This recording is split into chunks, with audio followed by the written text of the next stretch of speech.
कृषी प्रधान असणाऱ्या आपल्या भारत देशात बहुसंख्य लोक कृषी आधारित उत्पन्नावर अवलंबून आहेत. परंतु शेतकऱ्यांनी काबाड कष्ट करून उत्पादित केलेल्या शेतमालापैकी जवळपास 15 ते 20% शेतमालाचं काढणी पश्चात नुकसान होतं. त्यामुळे शेतकऱ्यांच्या मेहनतीचं योग्य मोल व्हावं, शेतमालाला योग्य तो भाव मिळावा, यासाठी कृषी उत्पादनांच्या मूल्यवर्धनासाठी केंद्र आणि राज्य शासन अनेक उपयुक्त योजना राबवतं. त्यातलीच एक अत्यंत महत्त्वपूर्ण केंद्र पुरस्कृत योजना म्हणजे कृषी पायाभूत सुविधा निधी योजना. ही योजना विविध वित्तीय संस्थांच्या सहभागाने देशभरात राबवली जाते. आत्मनिर्भर भारत अभियानांतर्गत कृषी पायाभूत सुविधा निधी ही एक 100% केंद्र पुरस्कृत योजना आहे आणि ही योजना जुलै 2020 पासून संपूर्ण भारतात सुरू झालेली आहे. या योजनेत केंद्र सरकारचे उद्दिष्ट असं आहे की किमान 1 लाख कोटी रुपयाची गुंतवणूक कृषी क्षेत्रातील पायाभूत सुविधांवर झाली पाहिजे आणि याच्या अंतर्गत महाराष्ट्राला 8,460 कोटी रुपयाची गुंतवणूक करण्याचं उद्दिष्ट हे भारत सरकारने महाराष्ट्राला दिलेलं आहे आणि हे उद्दिष्ट आपल्याला साधारण 2025-26 पर्यंत गाठायचं आहे.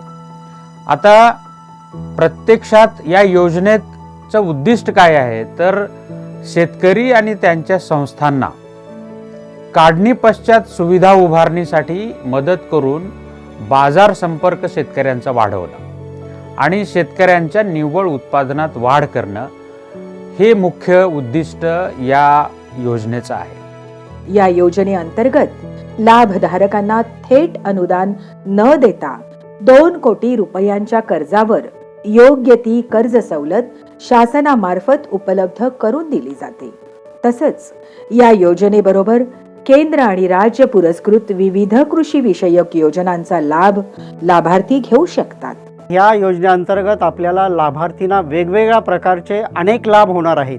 उदाहरणार्थ 2 कोटीपर्यंत आपल्याला 3% व्याज अनुदान या ठिकाणी मिळू शकतं आणि याशिवाय केंद्र सरकारबरोबर केलेल्या MOU प्रमाणे त्या बँका या 2 कोटीपर्यंत 9% पेक्षा जास्त व्याज लावू शकत नाहीत. अशा प्रकारचं आपलं केंद्र सरकारबरोबर MOU झालेलं आहे. म्हणजेच या लाभार्थीला जे 2 कोटीपर्यंतचं जे कर्ज फेडायचं आहे ते केवळ 6% फेडायचं आहे आणि हे 3%चा लाभ सतत त्यांना 7 वर्षापर्यंत मिळत राहणार आहे.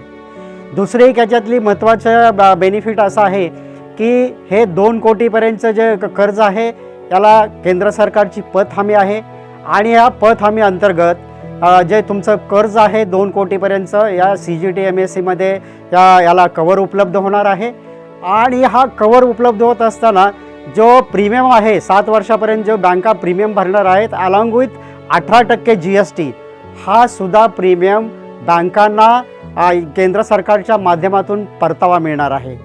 दुसरं आहे की ह्या 2 कोटी जे कर्ज घेणार आहेत हे 2 कोटी कर्ज एकच लाभार्थी एकाच ठिकाणी न घेता यामध्ये आपल्याला एक लिव्हरेज दिलेला आहे की एका लाभार्थी 25 लोकेशनला अशा प्रकारचे वेगवेगळ्या प्रोजेक्टसाठी लोन घेऊ शकतात.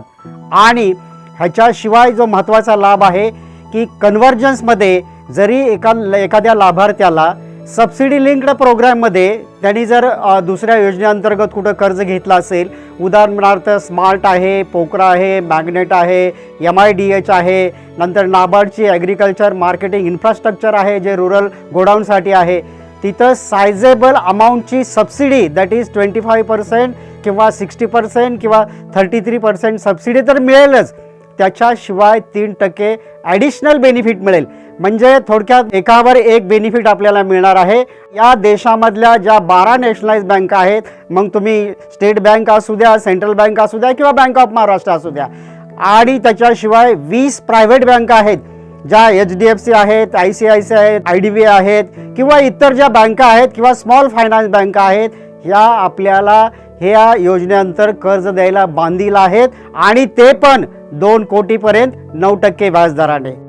या योजनेअंतर्गत विविध कृषीपूरक उद्योग, प्राथमिक प्रक्रिया केंद्र, रायपनिंग चेंबर विविध वाहतुकीची साधनं, आधुनिक उपकरणं, साठवणुकीसाठी कोल्ड स्टोरेज आणि गोडाऊन निर्माण करणं इत्यादी प्रकल्पांना शासनाने समाविष्ट केलं आहे. तरी अशा प्रकारचे प्रकल्प करू इच्छिणारे वैयक्तिक शेतकरी आणि विविध सहकारी संस्था या योजनेचा लाभ घेऊ शकतात. याच्या माध्यमातून वैयक्तिक शेतकऱ्यापासून वेगवेगळ्या संस्था, कंपन्या या सगळ्यांना याच्यामध्ये कर्ज घेता येतं किंवा हे लाभार्थी होऊ शकतात. आता याच्यात कोणत्या प्रकारचे प्रकल्प आपण सादर करू शकतो कर्ज मिळण्यासाठी, त्याची सुद्धा एक मोठी यादी आहे आणि ही यादी आपल्या स्क्रीनवर आता सध्या सुरू आहे. आणि अशा पद्धतीनं ज्या शेतकऱ्यांच्या संस्था आणि शेतकरी कर्ज घेतील त्यांना ह्या 2 सवलती या योजनेतून मिळू शकतात. पात्र लाभार्थ्यांनी कृषी पायाभूत सुविधा निधी प्राप्त करण्यासाठी www.agri-infra.dac.gov.in या साईटला भेट देऊन आपले अर्ज भरणं आवश्यक आहे. त्यासाठीची कृषी पायाभूत सुविधा निधी आवेदन अर्ज पोर्टल वापरण्याची प्रक्रिया आता आपण समजून घेऊया. हिरव्या रंगातील आडव्या रेषेवर बेनिफिशरी अर्थात लाभार्थी या पर्यायावर क्लिक करा. नंतर रजिस्ट्रेशन म्हणजे नोंदणी या पर्यायावर क्लिक करा. नोंदणी करण्यासाठी नाव, मोबाईल व आधार क्रमांक ही माहिती भरून सेंड OTP या पर्यायावर क्लिक करा. आपणास त्वरित आपल्या मोबाईलवर OTP प्राप्त होईल. मोबाईलवर प्राप्त OTP प्रविष्ट करून व्हेरीफाय या पर्यायावर क्लिक करा. OTP व्हेरीफाय झाल्यानंतर आपली लाभार्थी अशी नोंद होऊन अधिकची माहितीसाठी विंडो ओपन होईल. ही माहिती भरण्यासाठी प्रथम लाभार्थी प्रकार म्हणजे बेनिफिशरी टाईप, लाभार्थी श्रेणी म्हणजे कॅटेगरी, लिंग, ईमेल, पत्ता, शहराचे नाव, गावाचे नाव, पिनकोड, राज्य, जिल्हा ही सर्व माहिती भरून सबमिट या पर्यायाला क्लिक करा. सबमिट केल्यानंतर आपणास लाभार्थी क्रमांक म्हणजे बेनिफिशरी ID मोबाईलवर प्राप्त होईल.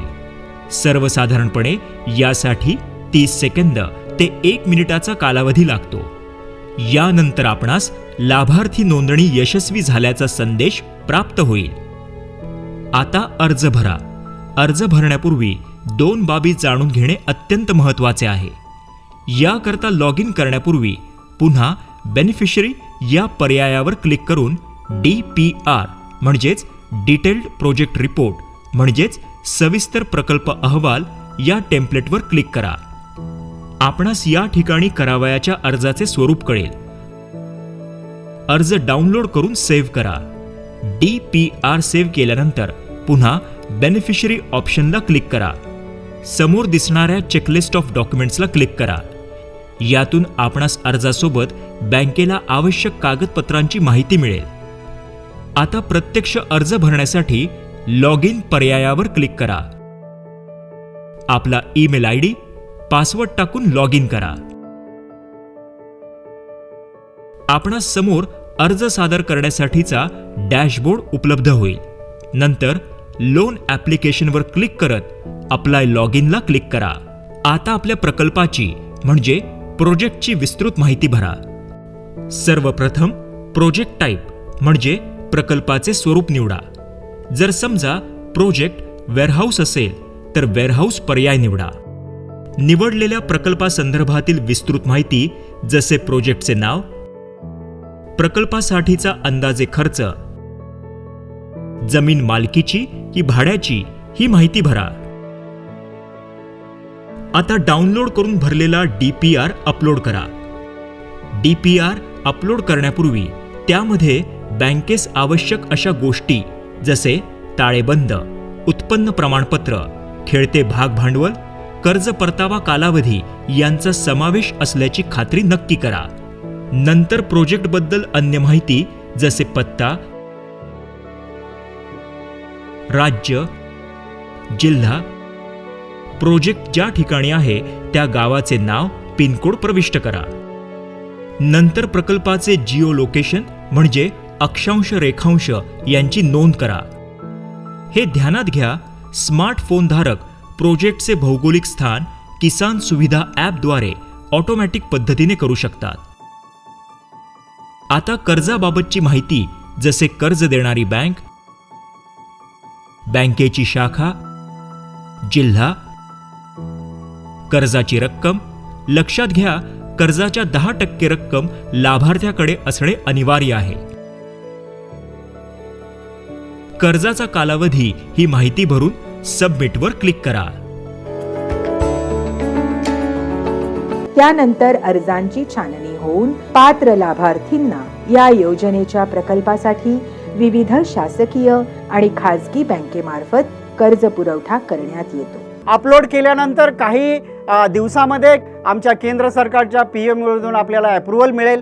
अप्रूव्हल मिळाल्यानंतर ॲट द सेम टाईम तो जे अप्रूव्हल आहे डिजिटली संबंधित बँकांना ते तुमचा प्रोजेक्ट वर्ग होईल आणि बँकेकडे मंजुरीची प्रोसेस तिथे सुरू होईल.